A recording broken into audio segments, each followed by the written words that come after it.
Eu vi até uma pessoa de Pombal, que foi uma cidade que na minha infância eu conheci, né? Então, vi que tem gente aqui que fala em 80 pessoas. Então, muito bacana estar interagindo com vocês. A gente fundou a rede, né? E o nome tem a ver com a nossa proposta, com a nossa ideologia, com os nossos valores e princípios. Né? Rede Sustentabilidade. Como eu acho que a gente vai ficar no máximo 1 hora, para não ficar muito cansativo, entre eu falar e aí a gente interagir, a gente vai falar mais hoje sobre sustentabilidade. Mas o conceito de rede também é um elemento bastante novo e importante de um dia a gente aprofundar, até com alguém que tenha bastante ou mais experiência em rede, né? Então, geralmente, os partidos eles procuram colocar o nome naquilo que eles representam. Partido Socialista Brasileiro quer representar o socialismo no Brasil. Partido Comunista quer representar o comunismo no Brasil. Partido dos Trabalhadores quer representar o socialismo, porque é uma forma de entender o socialismo é como um governo, o poder dos trabalhadores. E rede de sustentabilidade, nós não colocamos esse nome por acaso. Nós colocamos para representar aquilo que nós pensamos. Digamos assim, seria os valores e princípios, seria o nosso DNA, como a gente gosta de dizer.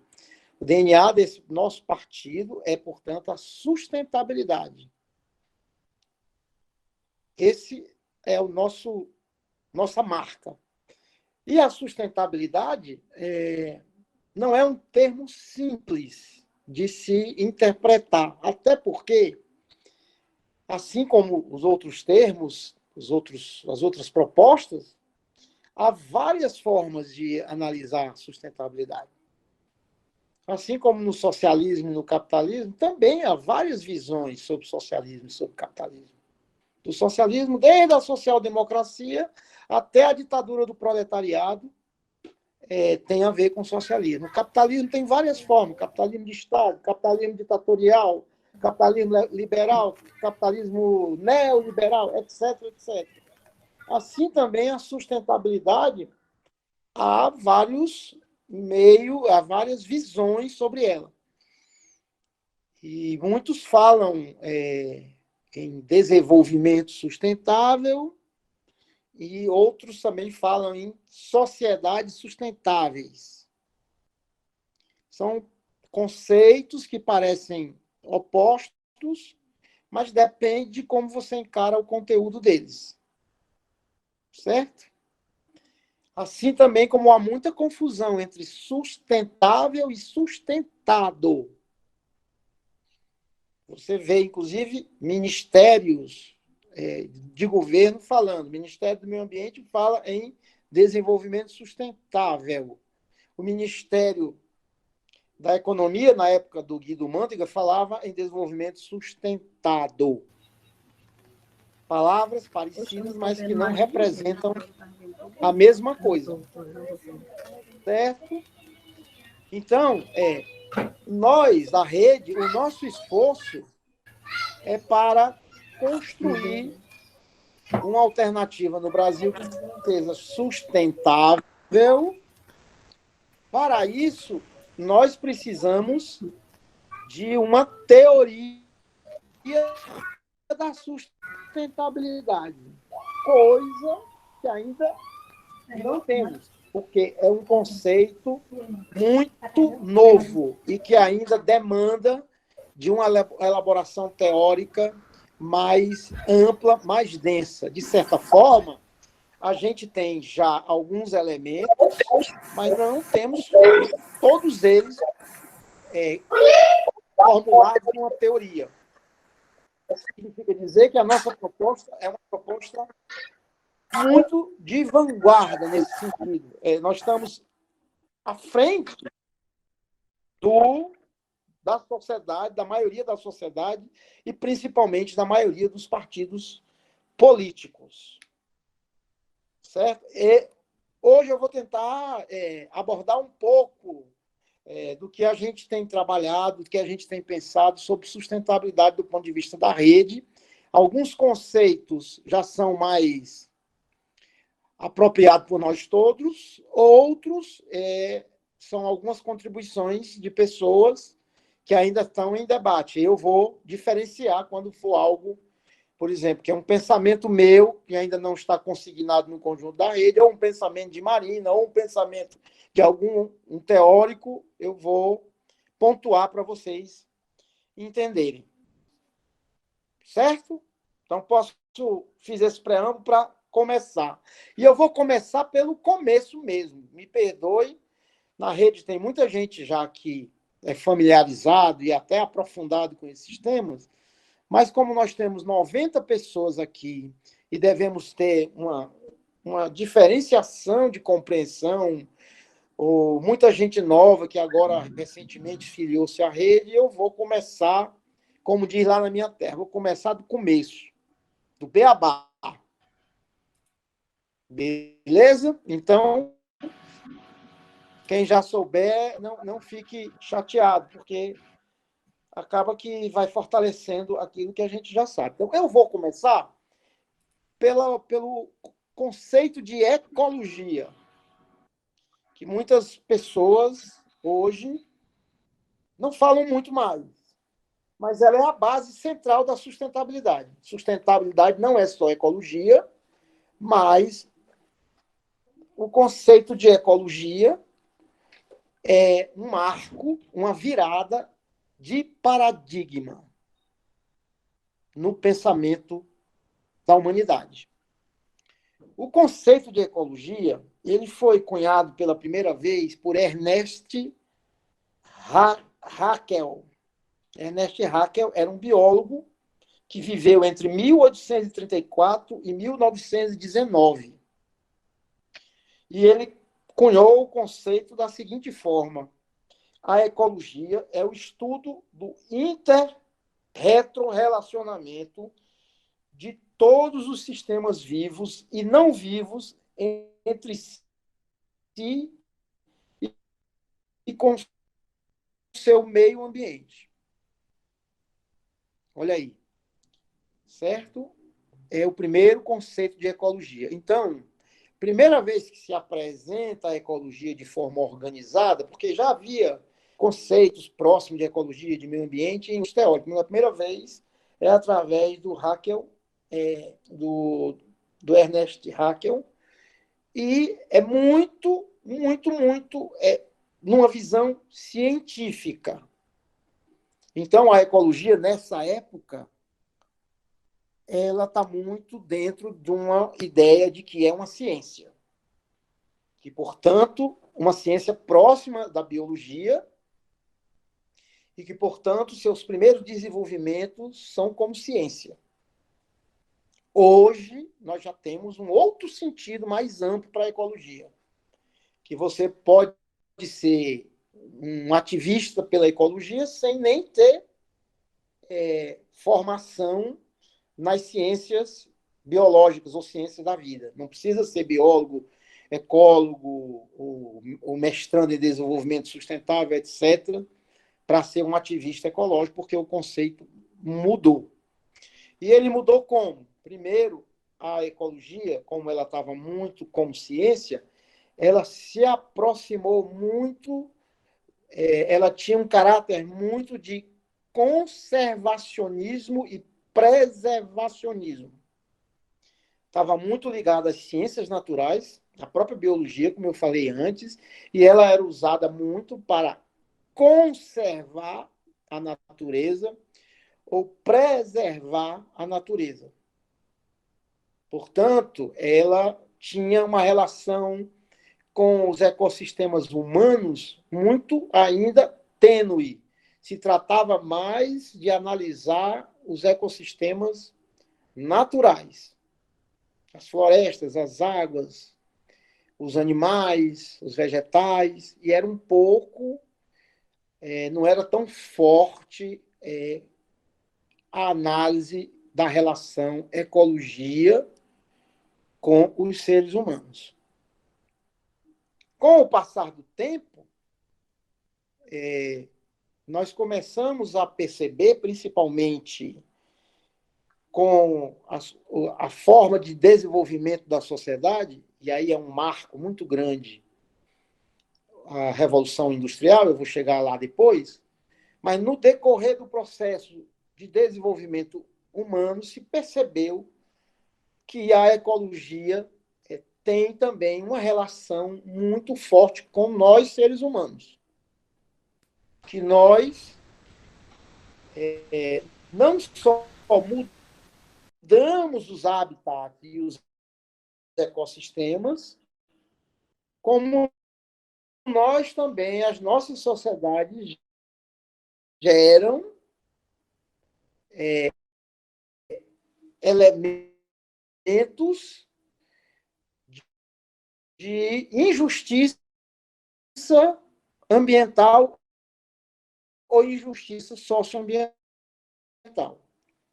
Aí a ecologia avançou para a chamada ecologia humana, aquela que aumentou o seu grau de complexidade, que além de olhar o preservacionismo, trabalha também as relações humanas. Da ecologia humana, começou-se a estudar a ecologia social, ou socioambientalismo. Digamos assim, que é um marco onde nós, da rede, acabamos nos integrando ou nos referenciando, na medida que, para a rede, a ecologia só tem sentido se for analisada também na relação homem-natureza e na relação dos seres vivos com os seres vivos, inclusive do homem, com o homem que eu falo no sentido da humanidade, com a sua própria forma de existir no mundo. Então, a ecologia social já é um marco no sentido de construir esse processo de análise, interação e de ação entre a forma em que o ser humano intervém na natureza, modificando-a para melhor ou para pior.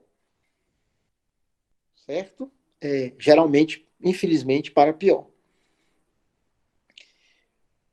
Da ecologia humana, se desenvolveu a maioria das entidades que existem hoje que lutam pelo meio ambiente.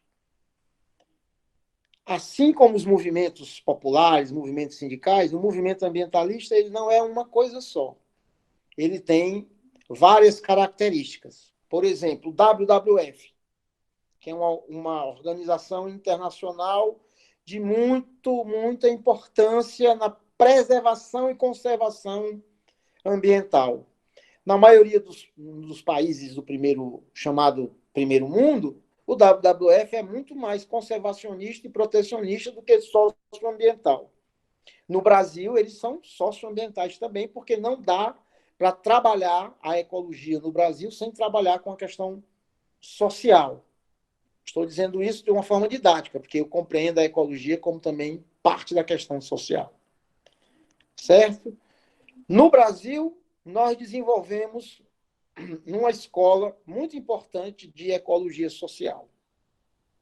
Sempre foi a maior força dos movimentos ambientalistas no Brasil, foi a ecologia social. Isso tem a ver com a força dos movimentos que surgiram com Chico Mendes, e a Marina participou deles, né? Os seringueiros, os ribeirinhos, os indígenas, lá na Amazônia, porque eles defendiam a floresta como defesa da própria vida deles, do trabalho e da forma de viver. Então, já é uma pegada muito forte socioambiental. Inclusive, o conceito o conceito de reserva extrativista é um conceito totalmente brasileiro. Foi criado no Brasil para responder essa ideia de você ter uma área, colocações de seringueiros que não fosse individual, mas fosse de usufruto de pessoas. E aí cunhou-se a reserva extrativista, que é uma característica de uma reserva de cunho socioambiental. E também os movimentos urbanos, principalmente a luta na década de 70 em Cubatão, também influenciou muito a ecologia no Brasil. Quando as poluições, a saúde dos trabalhadores foram afetados pela poluição e se viu, então, aí também uma forte influência da ecologia humana ou da ecologia social. Porém, com o decorrer do tempo, se percebeu que não bastava apenas remediar num olhar da ecologia social ou num olhar da ecologia humana, não bastava só remediar ou correr atrás do prejuízo. Começou-se a se perceber que o problema ecológico tinha a ver com o modelo de desenvolvimento e com o sistema que organiza a produção e o consumo nas cidades, nos países e no planeta. Então, aparece a ecologia política. Certo? Então, a ecologia deixa de ser ciência, simplesmente, ela também é. A ecologia deixa de ser uma ciência que relaciona homem e natureza e passa a ter uma importância fundamental na política. Começa, portanto, a se desenhar como um projeto de transformação revolucionário da sociedade através da ecologia política. Claro que na ecologia política nós vamos ver também aqueles que defendem o esverdeamento do capitalismo, por exemplo, que são chamados ecocapitalistas. Mas a proposta que a rede defende de sustentabilidade tem a ver com esse desenvolvimento da ecologia e tem a ver com a ecologia política transformadora, que propõe um novo modelo de desenvolvimento e de sociedade. Por isso que nós temos como proposta principal para o país o desenvolvimento sustentável ou a sustentabilidade. Por isso que ela não é a mesma coisa que a direita defende, com as suas várias formas de defender o capitalismo, ou que a esquerda defende com as suas várias formas de defender o socialismo. É algo diferente. Pelo menos é o que pensa, que diz os nossos documentos, o que é o nosso DNA. É claro que isso dialoga com pessoas que defendem o socialismo do ponto de vista ecológico, chamado ecossocialismo. Mas a rede pretende formular um projeto totalmente inovador, diferente dessas duas polarizações. Certo? Então, eu falei primeiro nessa parte da ecologia para a gente nunca esquecer da importância que tem e que teve os ecologistas e a luta pela ecologia para a etapa que nós estamos vivendo na humanidade e que isso se transformou com o passar do tempo e que isso hoje chegou nessa ideia de sustentabilidade. A necessidade de ter um mundo sustentável, um país sustentável. Então, esse é o primeiro elemento que eu queria trazer aqui para nós. O segundo elemento tem a ver tem a ver com a ideia de que a sustentabilidade é um novo projeto que se reivindica globalizante, holístico. Holismo é sinônimo de universal.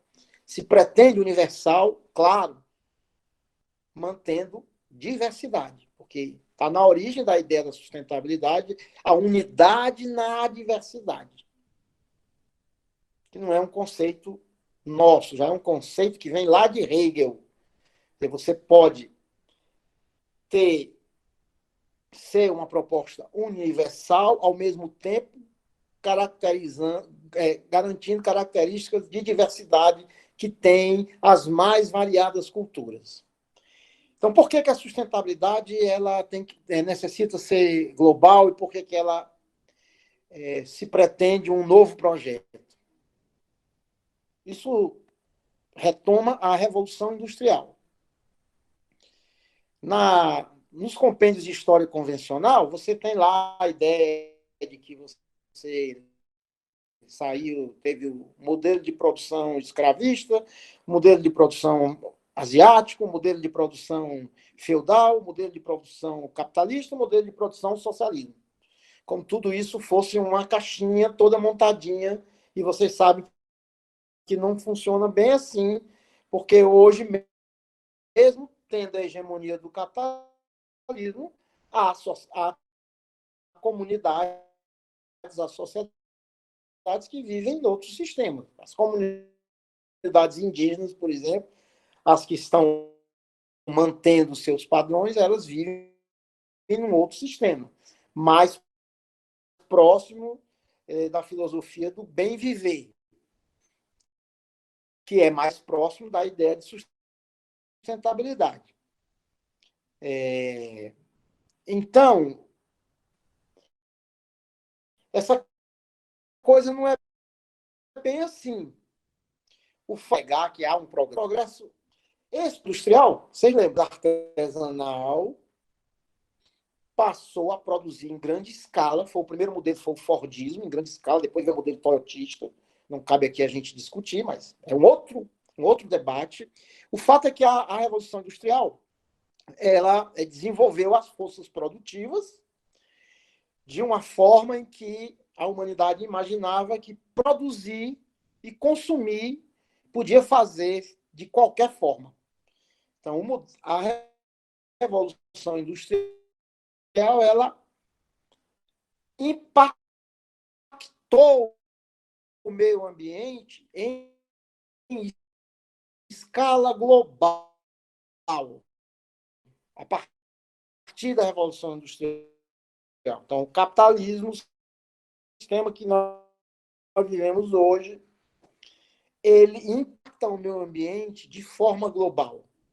Com o meio ambiente, ele vai impactar. Esse impacto pode ser maior ou menor, mas ele vai impactar. Tem até o filósofo que diz que uma pessoa, quando toma um banho de rio, nem ela é mais a mesma pessoa, nem o rio é o mesmo rio. Mostrando que nós interagimos de uma forma com a ideologia produtivista e consumista que veio em escala mundial através da Revolução Industrial. A humanidade criou um modelo que imaginava que podia produzir qualquer coisa e consumir qualquer coisa. Essa produção e consumo desenfreado impactou e criou uma crise na humanidade que tem como dois elementos centrais: uma crise ambiental planetária e uma crise civilizatória planetária. A crise ambiental planetária é, digamos assim, o epicentro dessa crise civilizatória planetária. O que consiste nessa crise ambiental planetária? É que nós mudamos tanto os ecossistemas que o impacto não se vê apenas no país que está impactando, aquele desenvolvimento. Por exemplo, um país que usa, que é altamente industrializado, ele, no início, uma das manifestações mais conhecidas foi o tal do buraco na camada de ozônio. Então, no início, o buraco da camada de ozônio, e no polo, onde não havia sequer sociedade industrial. Por quê? Porque os efeitos do buraco na camada de ozônio são planetários. A humanidade conseguiu, aparentemente, dar uma resposta a isso, mas não consegue responder a mais importante efeito da crise ambiental planetária, que é a mudança no clima. Não adianta os negacionistas tapar o sol com a peneira. Há um aquecimento global de forma mundial e tem a ver com o modelo de produção e consumo nosso, principalmente com as emissões de gases do efeito estufa, principalmente CO2, não é único, mas é principalmente, que se nós não revertermos isso, nós vamos ter grandes catástrofes que já estão acontecendo. Hoje nós temos invernos mais rigorosos, verões mais rigorosos, já como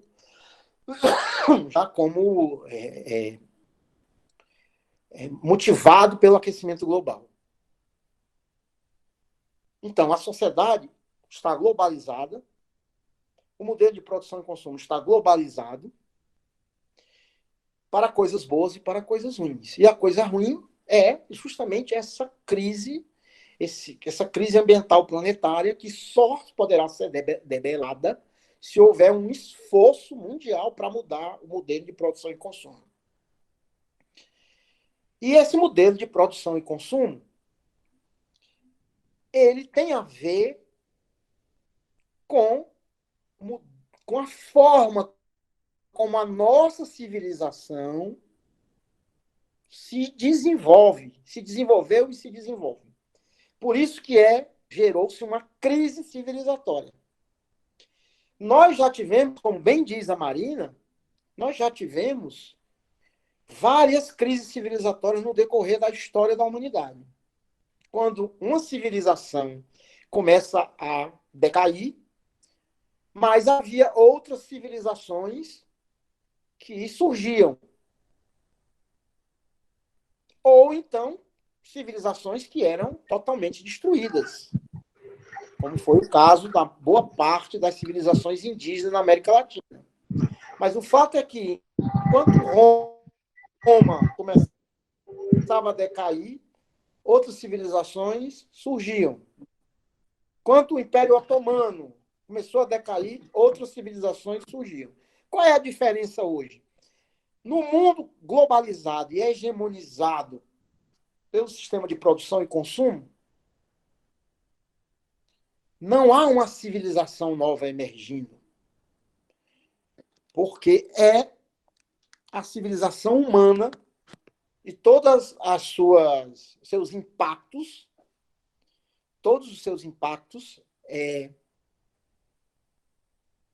que está acontecendo. Então, a crise civilizatória é justamente o esgotamento do velho paradigma. O velho paradigma já mostrou que não corresponde mais à necessidade dos seres humanos. Essa crise civilizatória é global. Só pode ser enfrentada mudando o modelo de produção e consumo. Só pode, então, ser enfrentada mudando a civilização. A pandemia é mais uma prova da crise civilizatória. Os vírus que estão por aí, bilhões de vírus, eles estão por aí vivendo nos ecossistemas, e como nós desequilibramos o planeta como nós desmatamos, nós criamos poluição, nós criamos sociedades superpopulosas, com falta de saneamento. Tudo isso colabora para um estado geral de doença no planeta. E esses vírus, que estavam ali equilibrados nos ecossistemas, eles saem e criam esses processos. Foi assim com a Ebola, que acabou sendo paralisado ali na África.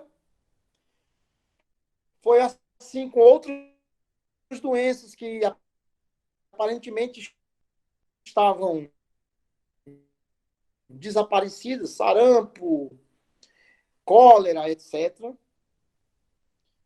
Grave com o coronavírus, porque ele tem uma forma de proliferar, ele é um vírus mutante, tem uma forma de proliferação que não se tem o controle.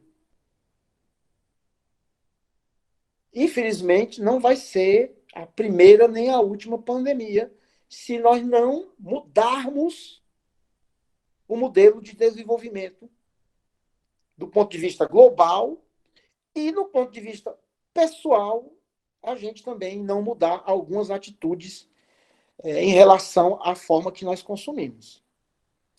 Então, resumindo, a crise civilizatória é uma crise que põe em risco a civilização humana.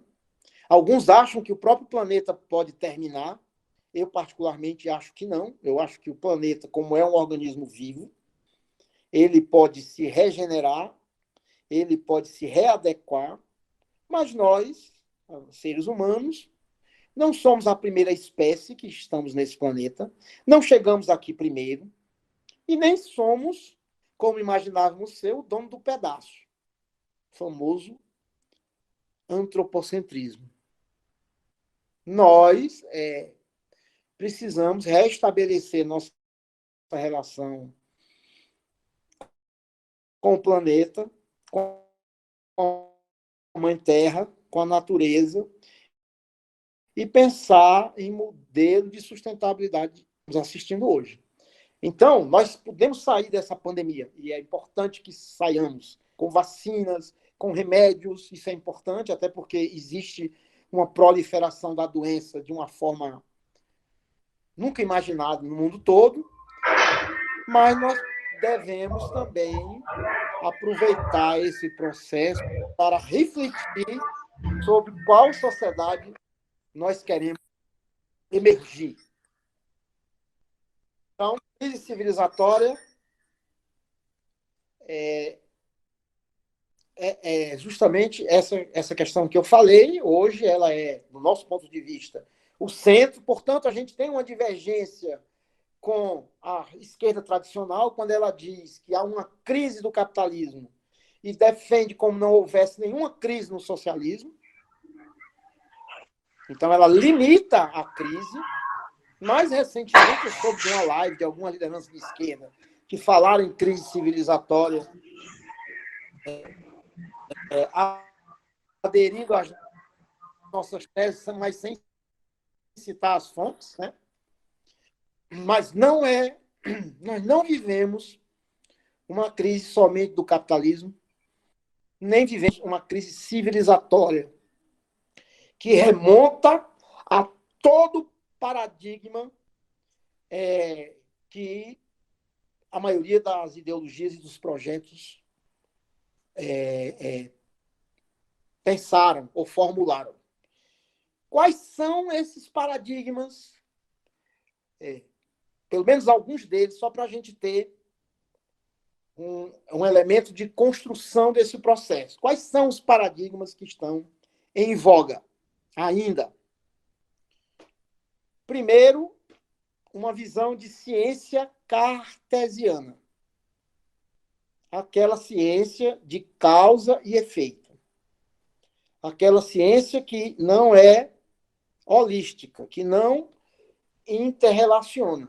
Hoje, a ecologia, além das que eu falei, existe a chamada ecologia profunda, que é aquela que também cuida da psique e da espiritualidade do ser humano.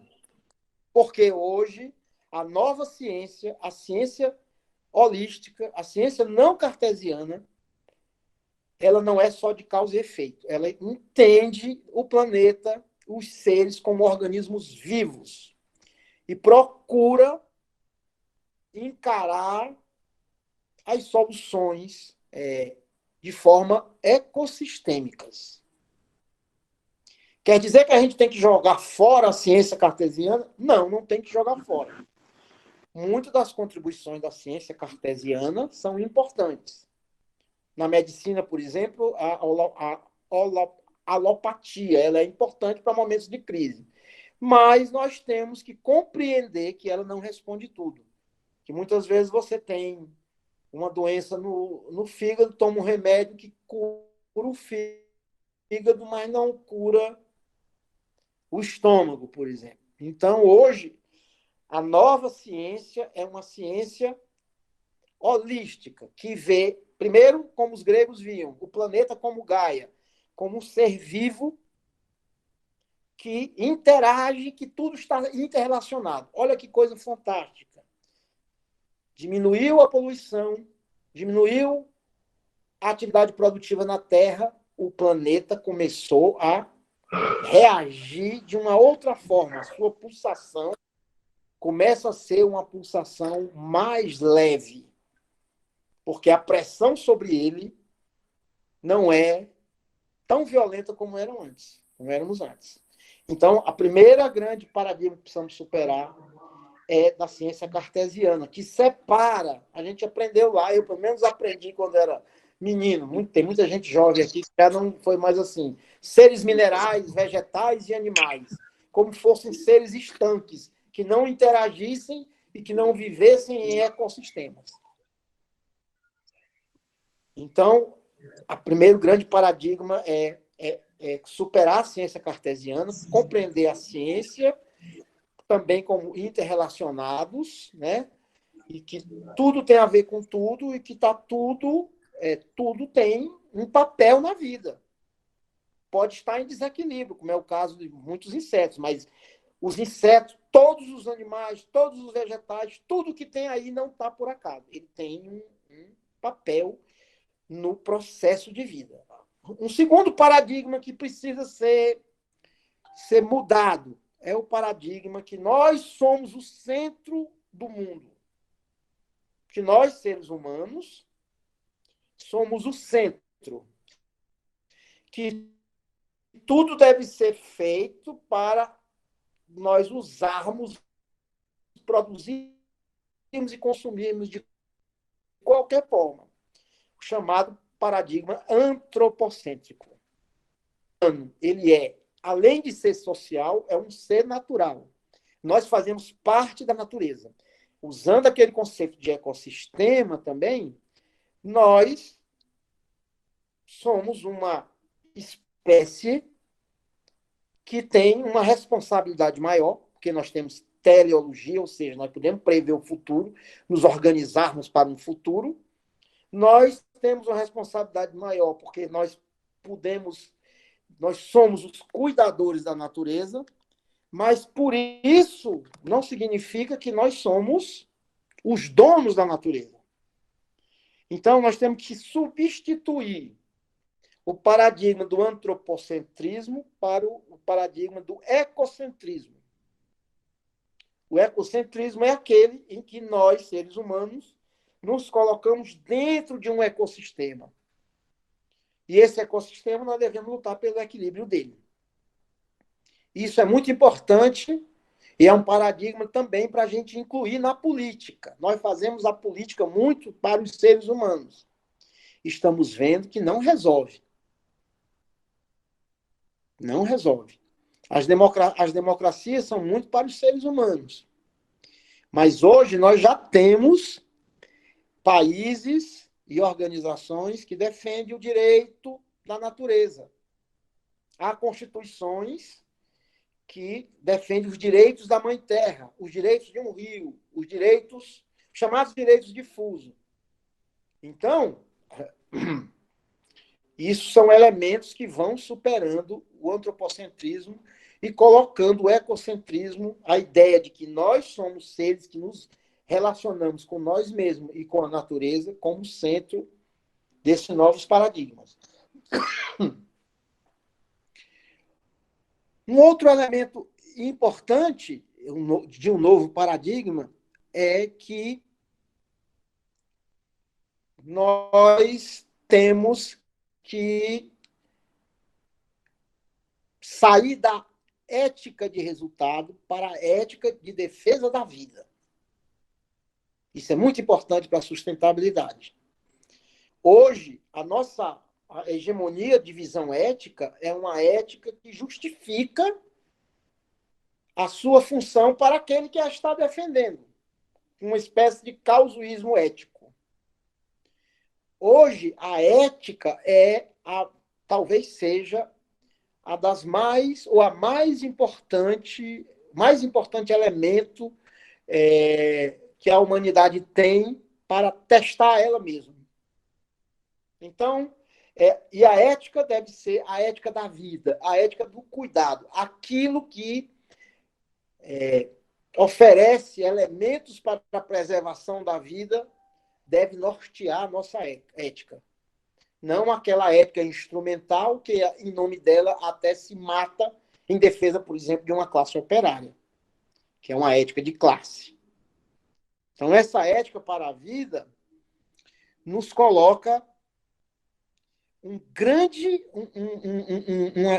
questionamento, principalmente na tecnologia. Hoje, nós temos tecnologia para quase tudo. Se não temos para tudo, procuramos ter. Né? Agora mesmo estamos usando toda a tecnologia para conseguir uma vacina. Hoje nós temos tecnologia para fazer transgênicos, para fazer clonagem, para botar orelha de rato, orelha de gente em ser humano, etc. Qual é o limite para a tecnologia? Qual é o limite para as ações humanas? É a ética. Aí ela se torna um elemento muito importante nessa quebra de paradigma. Uma ética que favoreça a vida, que favoreça a colaboração, que favoreça uma nova humanidade amorosa e sinérgica e mais sustentável. Eu poderia falar aqui de outros paradigmas que precisam ser quebrados, que não vai dar tempo, senão vamos falar muito, mas que a gente pode aprofundar. Então, eu vou só citar, por exemplo, na esquerda brasileira, o grande paradigma transformador é a luta de classes. Para a sustentabilidade, o grande paradigma transformador é a luta da espécie. É óbvio que a luta de classe continua existindo. É óbvio. Para quem trabalha com justiça social, como nós, com justiça socioambiental, é claro que as classes sociais têm diferença de poder econômico, de poder político e de decisões sobre suas vidas. Então, ela ainda existe, mas só que aquele paradigma antigo, que a luta de classe é o motor da história, é ela que impulsiona para frente, está se quebrando com a ideia, com a crise ambiental planetária e a crise civilizatória. A defesa da manutenção da espécie, ela passa a ser uma prioridade, passa a empurrar a humanidade. Isso é um tema polêmico, hein? Então, vou repetir, não estou dizendo que não existe luta de classe. Claro que existe, mas eu estou dizendo que o ódio de classe, como a gente aprendeu antigamente, que o que fomenta as transformações é você ter o ódio de classe, é um paradigma coerente com o paradigma anterior.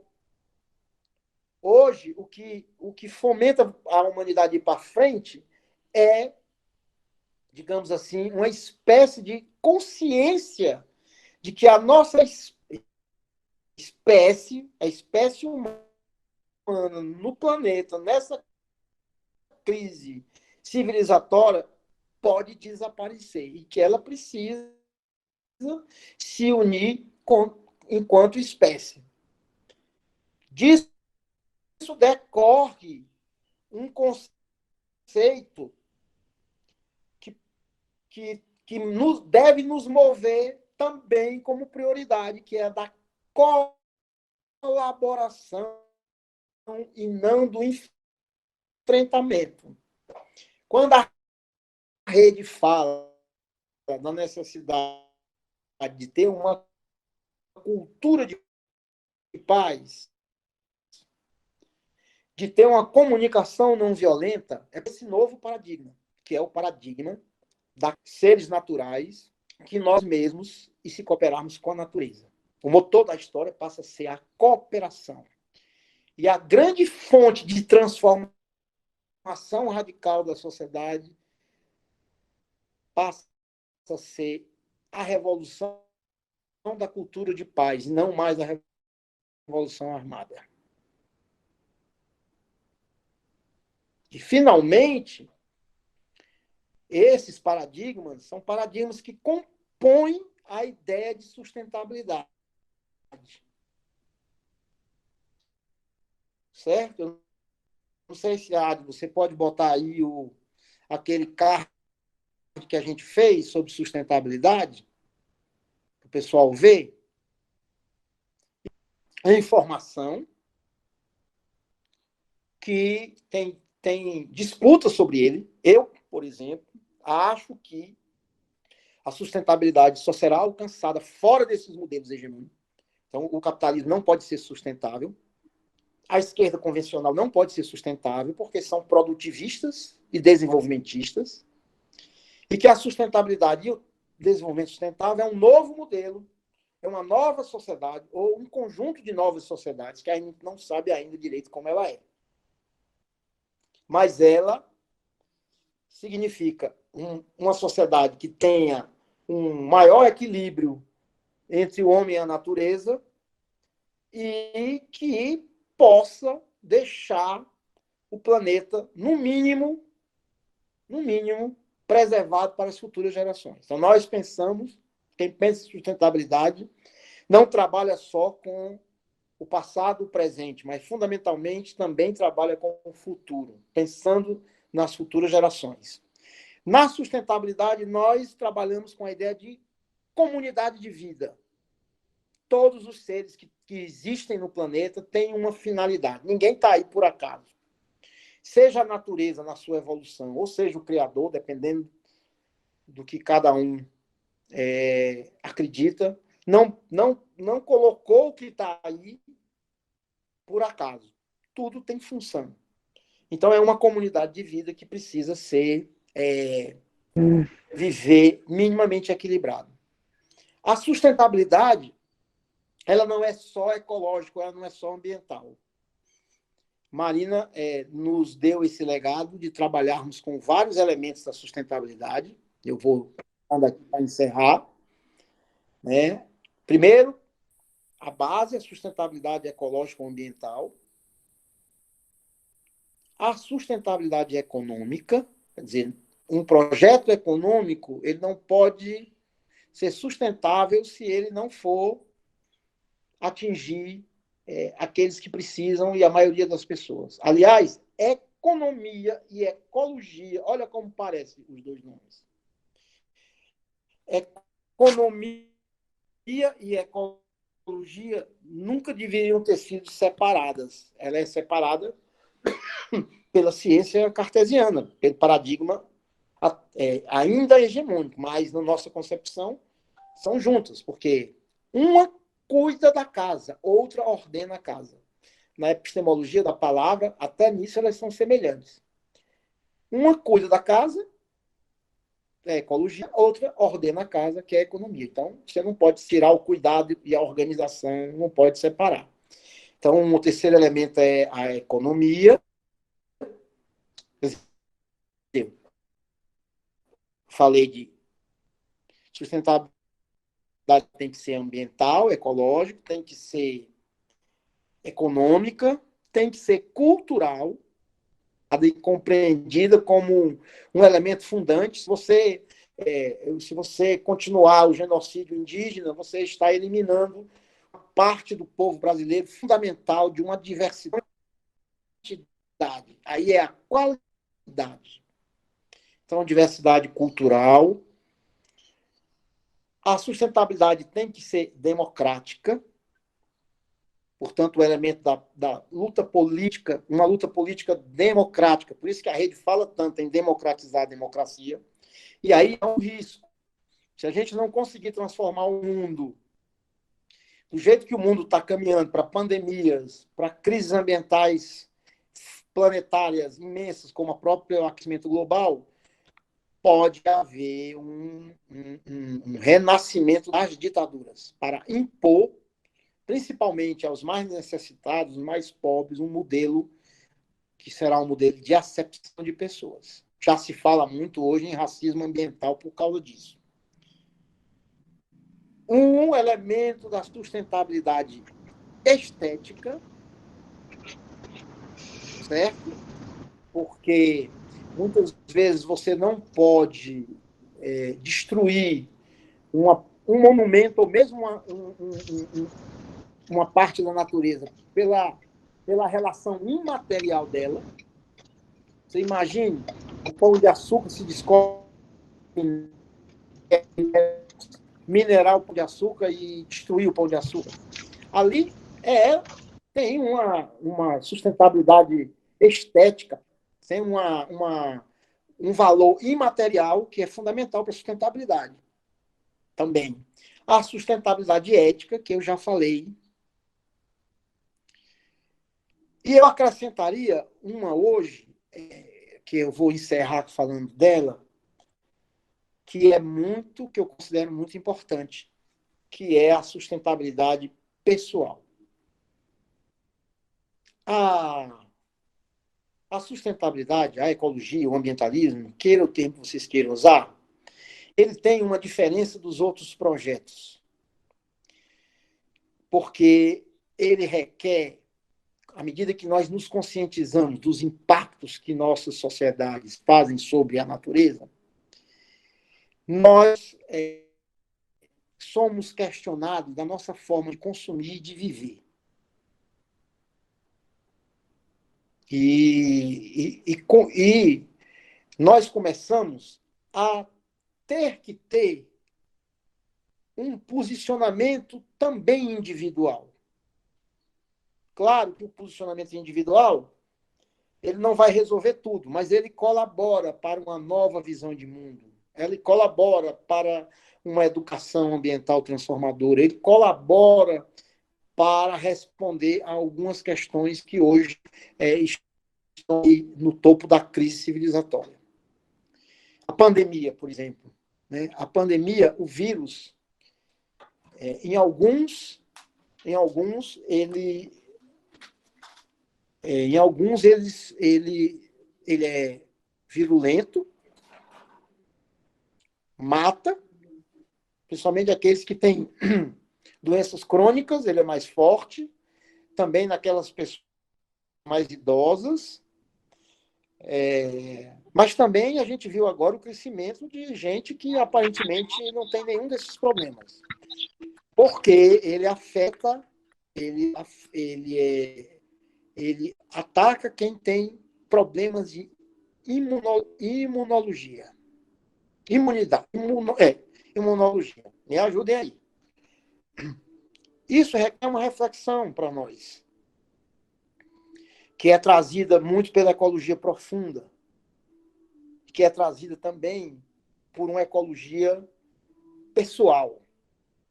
Será que, como nós estamos vivendo, não nos deixam presas para esse tipo de vírus desconhecido? Quer dizer, a crise que vivemos no mundo hoje de vitamina D, a crise que temos hoje de diabetes, de hipertensão, de obesidade, de outras doenças, inclusive doenças autoimunes. Isso requer também uma atitude nossa no sentido de cuidar da nossa ecologia interior. Tanto do ponto de vista psicológico, porque existem aqueles também imunodepressivos, como também do ponto de vista da nossa ecologia orgânica. Nós temos que sair e já começar a praticar ações individuais e coletivas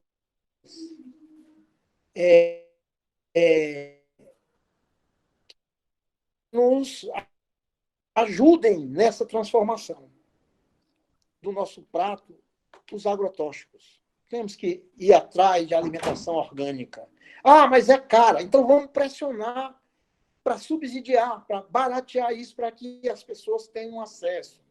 Nós temos que diminuir a alimentação de carne animal.